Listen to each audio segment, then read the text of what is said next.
make anything here that we have the capacity to make here and that we can make here. On December 12th, my response to The Amazing Atheist regarding his proposed fact-check administration was briefly played on TJ's podcast, Deep Fat Fried. A lot of people asked me for a link to it. Unfortunately, it's behind their paywall, so I can't share it with you. They only discussed it for about 10 minutes, so if you haven't seen it, trust me, you didn't miss much. Here are the highlights. Paul confused my name with Anthony Michael Hall's. Stephen Michael Hall or whatever his name is. Is that his name? TJ got mad that I bleeped him. Did you just bleep me, you little Yeah, he bleeps all the cusses. And Scotty made a weird straw man. Yeah, the all there is to this on the internet is if the people on the internet automatically agree with you. Please inject the validation into the crook of my arm.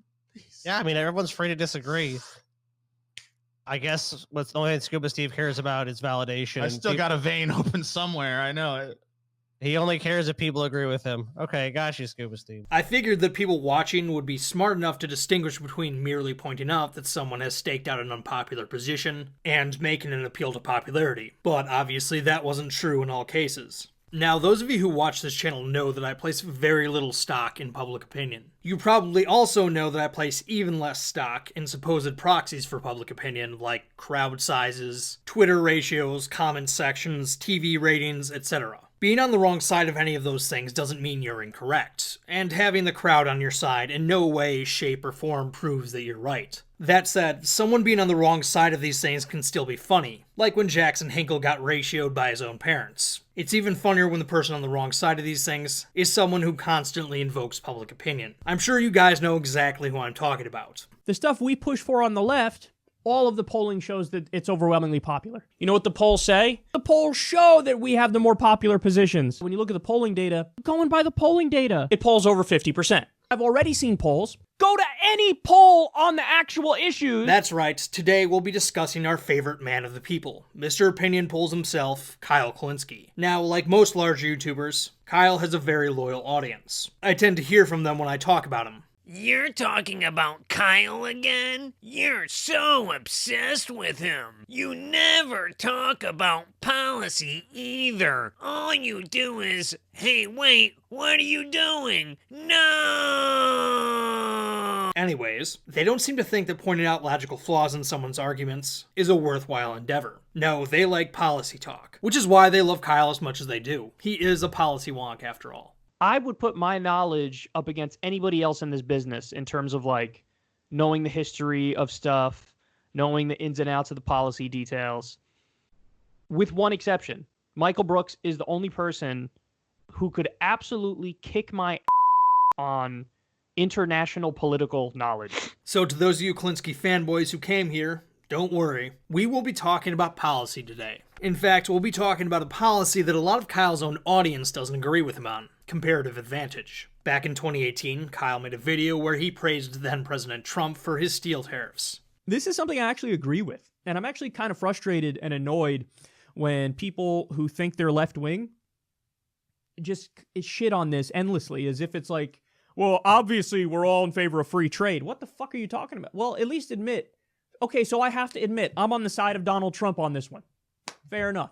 But if you're somebody who's on the left and you're saying Trump is stupid for doing this, well, then just admit you're with congressional Republicans. The video had a pretty bad ratio for a popular channel like his. Unfortunately, we can't see the thumbs down anymore. But if you don't believe me, just look at the comments section. As I said earlier, that doesn't make him wrong. It's just funny to see Mr. Opinion Polls at odds with his own audience. For what it's worth, he does stand on the wrong side of expert opinion as well. According to a poll conducted by the Chicago Booth School of Economics, 85% of economists they polled either agree or strongly agree that freer trade improves productive efficiency and offers consumers better choices, and in the long run, these gains are much larger than any effects on employment. 85% also agreed or strongly agreed that, on average, citizens of the US have been better off with the North American Free Trade Agreement than they would have been if trade rules for the US, Canada, and Mexico prior to NAFTA had remained in place. It's funny to me how people like Kyle will resort to what they believe to be expert opinion when talking about climate change or some other topics, but then ignore it when it suits their purposes. Of course, even though expert opinion is much more compelling than the opinions of the general public, we still shouldn't rely on it. Experts can be wrong too. So let's address the meat of the actual argument. What is Kyle's position on international trade, and why do I think he's wrong? Well, Kyle is a believer in what I would call economic nationalism.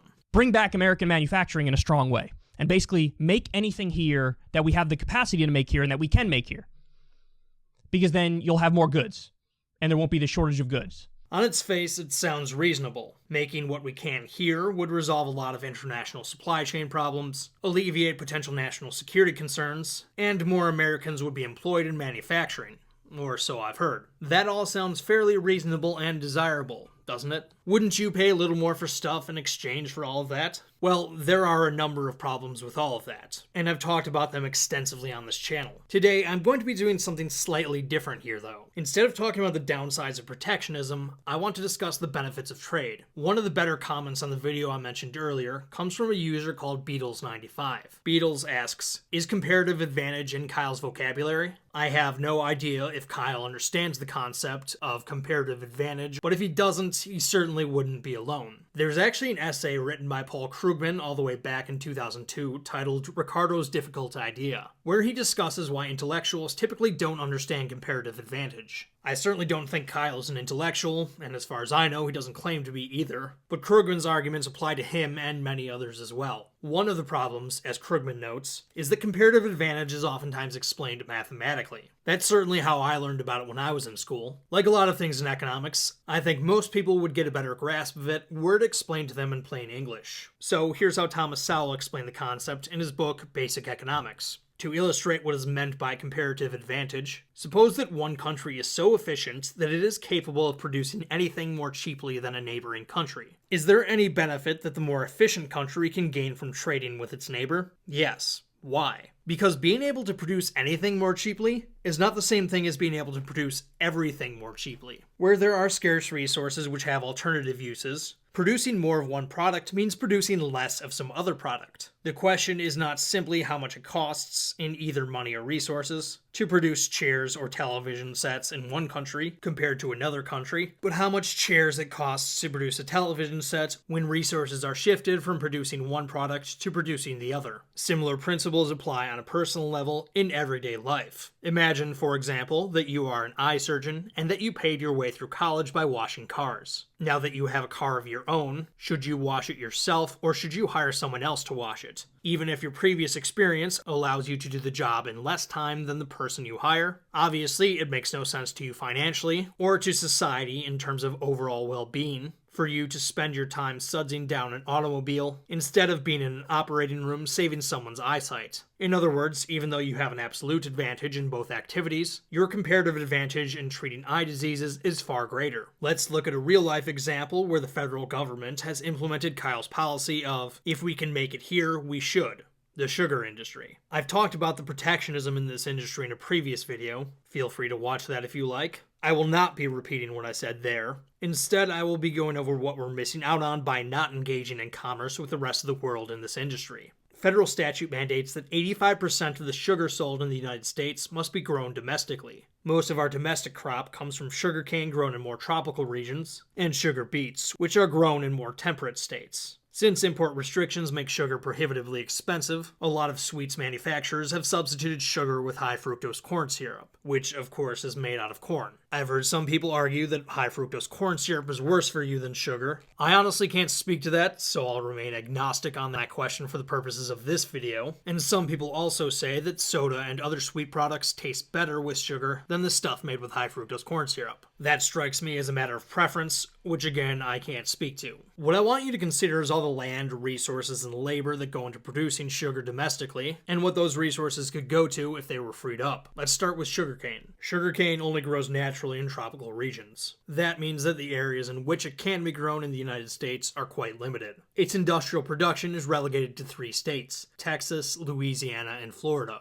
Louisiana used to be the only place where it was grown. But back in the late 19th century, businessman Hamilton Diston purchased 4 million acres of swampland in Florida with the hope of converting it to farmland. The land he purchased was part of what we now consider to be the Everglades. Crops don't grow well in a swamp, as you might have guessed, so Diston knew he would have to develop the land first. He set out to literally drain the swamp, and not in a good way. As is often the case, nature did not comply with man's plans. Eventually, Diston gave up, and over the decades, the state and federal governments picked up the slack, including the Roosevelt administration through New Deal programs, and developed the land into farmland for citrus and sugarcane. As Tim Carney wrote in The Big Ripoff, this development was very taxing on the land. Today, the consequence of this federal involvement can be seen in the invasion of non-native species to the Everglades, and in dramatic degradation of the soil. The complex irrigation and drainage systems carry nutrient-rich water into the Everglades, where these nutrients are not native. This introduces foreign plants, including an infestation of cattails, and erodes the native soil. The disappearance of the Everglades' unique habitat is striking. This is only scratching the surface of the environmental damage. Thanks to pollution from sugarcane farming, there is further degradation of the Everglades, which hurts other industries, like tourism. As Clark Packard wrote over at R Street, a substantial majority of phosphorus, which is a fertilizer, that ends up in the Everglades comes from sugarcane farms. Canals that divert phosphorus away from the Everglades instead end up contributing to massive toxic algae blooms that kill wildlife and force public beaches to close.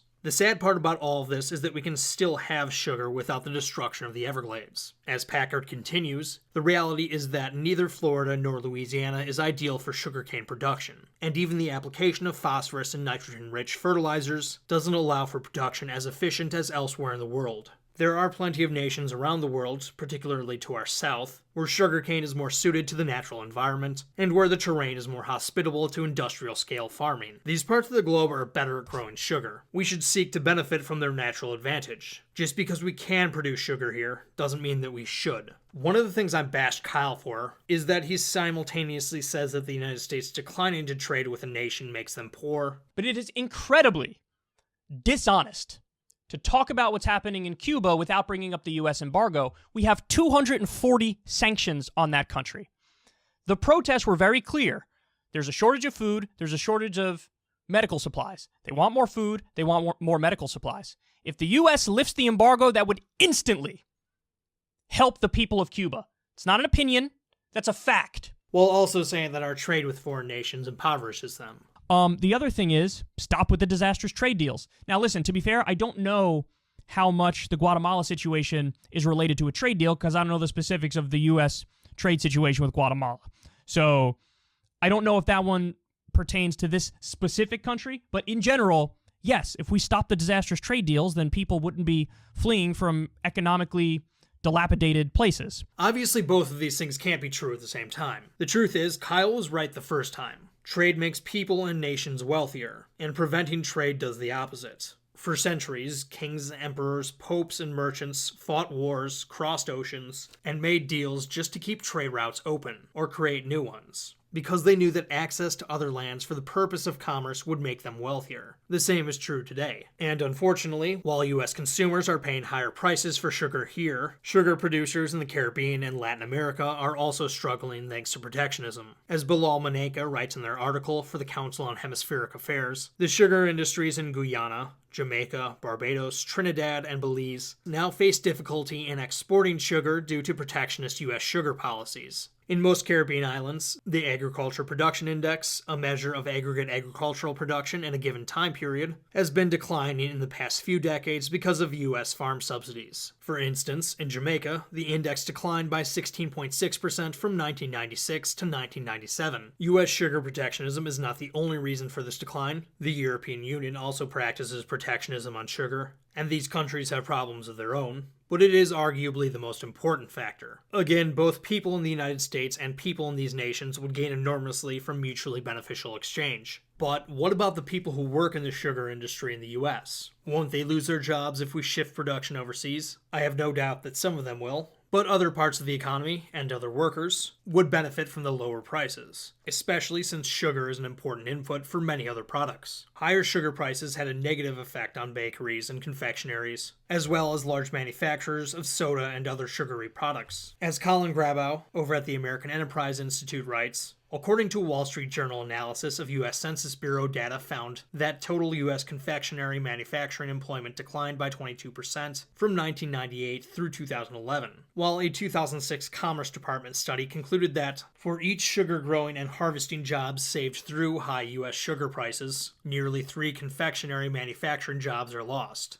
Every sugar job saved was at the cost of $826,000. A 33% rise in the amount of sugar contained in imported products from 2002 to 2012 is also suggestive of an overseas production shift by sugar-using companies. Our more expensive sugar has made food producers and confectioners less competitive globally, lowering U.S. exports while costing the United States jobs. This insight is particularly timely given that a major food producer in the United States has undergone some turmoil recently. Food manufacturer Kellogg's just recently ended a strike with the Bakery, Confectionery, Tobacco Workers, and Grain Millers International Union by settling on a new contract. Sugar is a very important input for Kellogg's products, and higher costs surely makes them less competitive globally. As Scotland Scombe writes in his critique of the U.S. sugar industry, a piece that I will be linking below and highly recommend you read if you want a more comprehensive take on this, some of Kellogg's most popular food items are heavy on sugar, and the company lists the commodity as one of the handful of principal raw materials used in its products. It annually spends about $9 billion on production costs, including raw materials and labor, and a 2002 census survey of all U.S. breakfast cereal manufacturers shows that they spend about half as much on sugar, around $254 million, as they do on wages, about $549 million. Cut their sugar bill in half or more, and there'd be more revenue available for workers. Now, would that have necessarily translated to higher wages for Kellogg's workers? We don't know. A lot can happen in labor negotiations. What we do know is that, generally speaking, manufacturers with lower input costs tend to have higher wages than companies with higher input costs. So, to sum it all up, Mr. Kulinski is wrong to characterize trade as a race to the bottom. You stop doing terrible trade deals, which creates a race to the bottom, which increases poverty. Quite the opposite. It allows for human collaboration across borders, specialization, and more efficient production and allocation of resources. Declining to exchange goods and services this way makes people poorer and less free, and the earth dirtier as well. That's not to say that there are no disruptions or problems associated with international trade. There certainly are, but it is far more beneficial overall when compared to its alternative. This is true across all industries, not just agriculture. We should embrace comparative advantage and discard the flawed economics of protectionism. Kyle doesn't want this because he doesn't get it.